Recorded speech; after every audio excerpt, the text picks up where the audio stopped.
Find all real and imaginary zeros of the polynomial.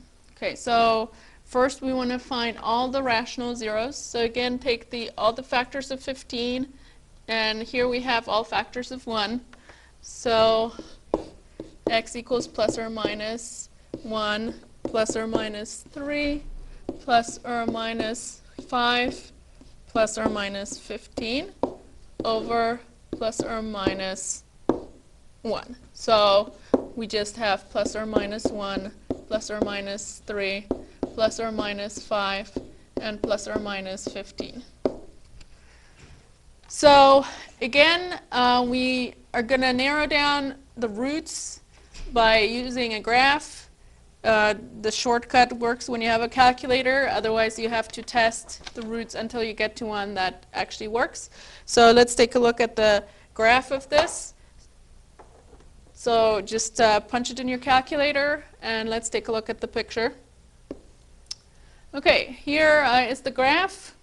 So looking at the graph, it looks like 3 is the only root, the only zero here. That's a rational zero, so let's use that to factor our polynomial. So the coefficients are 1, -7, 17, and -15.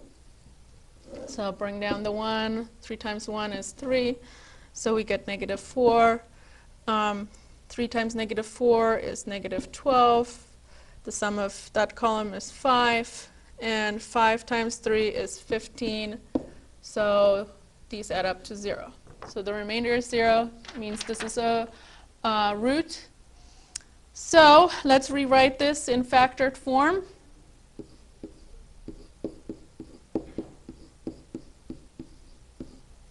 So we have the x minus 3 from our 3 above, and what remains is x squared minus 4x plus 5. Okay, so now we have to factor that quadratic. So since we have all 3 terms, we should use the quadratic formula. So let's plug that in. So x equals -b. So negative b is -4 plus or minus square root of b squared. So -4 squared minus 4 times a is 1 and c is 5. All over 2a, 2 times 1. So let's simplify this a little bit. So we have 4 plus or minus square root of 16 minus 20 over 2. So let's simplify that more. Okay, let's extend this page a little bit.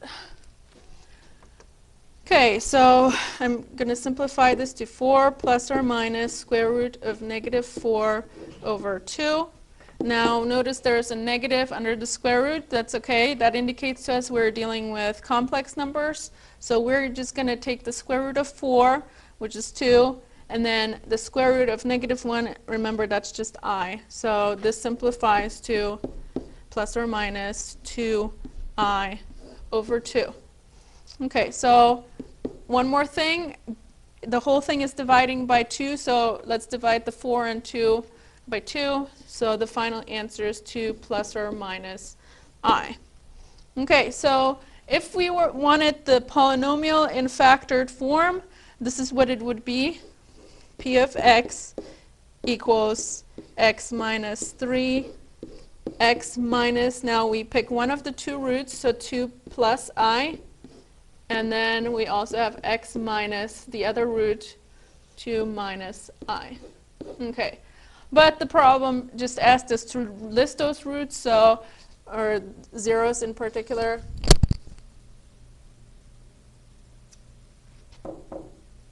Okay, so the zeros are 3, 2 plus I, and 2 minus I. Okay, and that completes the problem.